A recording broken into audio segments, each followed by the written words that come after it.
안녕하세요. 엄서빈입니다. 저희 교통방송과 떼어놓을래야 뗄 수가 없는 분들이 있죠. 바로 운전직에 종사하는 분들입니다.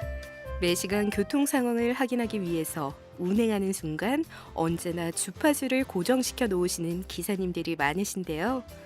오늘은 한 가족의 삶을 더 알차게 꾸려나가기 위해 도로를 지나고 있는 운전직 기사님들의 이야기 담아봤습니다. 하루 종일 바쁘게 돌아가는 주행 일정, 어떻게 이뤄지고 있는지 한 택시 기사님께 물어봤습니다. 아침 6시 20분 정도 돼가지고 아침에 나와가지고 오후 한 6시에서 7시 사이에 보통 집에 들어가고 있습니다. 식사는 하루 3끼 집에서 먹어요. 이제 아침을 먹으러 이제 한 8시 반, 9시 대 들어갔다가 또 나와가 일하다가 2시나 정도 돼 들어가가지고 점심 먹고 집에서 한 1시간 정도 쉬다가 그 나와가지고 이제 일하다 보면 이제 보통 이제 7시, 6시 반, 7시 되면 저녁 시간이잖아요. 그럼 저녁 먹으러 들어가가지고 그냥 마치는 거예요. 운행 도중에 시간도 빠듯할 텐데 밥 시간이 됐다고 집 근처로 무조건 운행을 간다는 게 쉽지 않잖아요. 그래서 댁까지 매번 들어가서 식사하기 불편하지 않으시냐고 여쭤봤는데요. 오전에서 점심까지는 운행을 많이 할 수 있는 게 아니다 보니 밥값을 절약하기 위해서라도 집으로 향한다고 이야기해줬습니다. 듣고 보니 맞는 말인 것 같긴 하지만 한편으론 고생하는 기사님을 보니 안타까웠습니다. 각자의 사연은 다 다르지만 어떤 계기로 운전직에 종사하게 되는지 이야기 들어봤습니다. 처음에 시작한 거는 5톤 차로 5톤 트럭을 시작을 했는데 나중에 트레일러를 하고 싶어서 개인 사업자로 해서 트레일러를 지금 운전을 하고 있습니다. 옛날에 서울에서 용달차를 오래 했어요.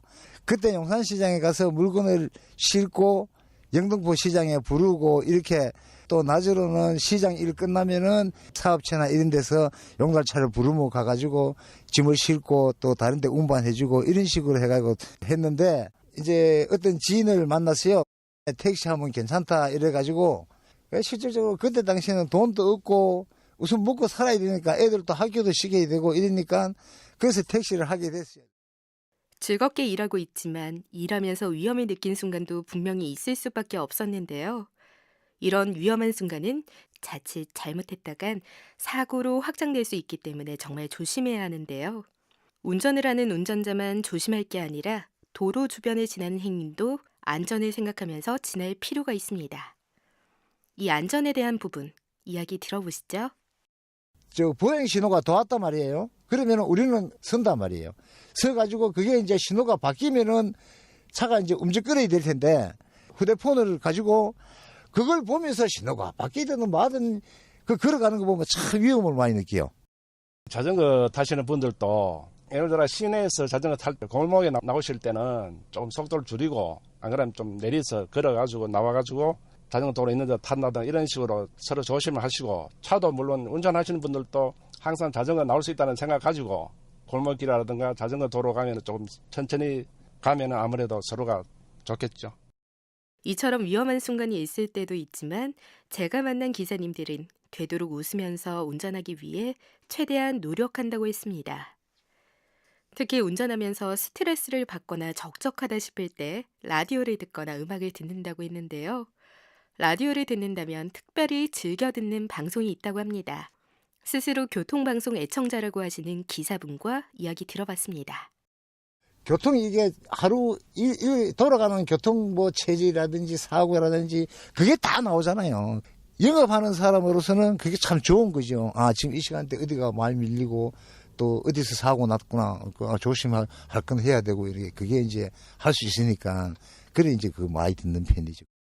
이런 기사님들이 언제나 기분 좋게 활짝 웃으면서 일할 수 있는 환경이 된다면 얼마나 좋을까요? 운전직이 어떤 점이 힘든지 그 이야기와 당부의 한마디도 남겼습니다. 함께 들어보시죠. 새벽에 운전을 하다 보니까 졸음운전이 되게 힘듭니다. 가족들이 자고 있으면 나와야 되고 가족들이 자고 있을 때 집에 들어가고 그래서 그런 좀 불편한 점은 있습니다. 우리는 이제 화물을 수송하기 때문에 이제 화물의 안전 같은 거 아니면 또 안전 운행 그런 게 많이 힘들죠. 일반 소형차보다는 순발력이 늦고 하니까 탄력을 붙여서 갈 때는 괜찮은데 이제 출발할 때나 이제 정지할 때 그리고 이제 화물차는 특성상 좀 정지거리가 깁니다. 좀 밀리기 때문에 그런 것들이 어려운데 소형차 하시는 분들이 조금만 이해 좀 해주시면은 서로 이렇게 뭐 운행하는데 큰 지장은 없을 것 같고. 물론 다 지금 택시 기사도 친절히 해야 되겠지만은 승객분들도 에티켓 정도는 어느 정도 지켜줬으면 하는 게 차에서 휴대폰 하면서 너무 시끄럽게 전화하는 거예요. 귀가 아플 정도로 그런 사람이 있거든요. 그러면은 운전하면서 그게 신경 써서 자제해 주시면 좋겠고. 아찔한 사고의 순간이 일어나기 전에 보행자와 승용차 운전자 그리고 운전직 기사님 모두가 교통안전을 실천하시기 바랍니다. 청취자 참여 프로그램 시민 리포트는 시청자 미디어재단, 부산 시청자 미디어센터의 지원으로 제작됩니다. 대한민국의 모든 운전자 여러분, 오늘도 안전 운행하세요.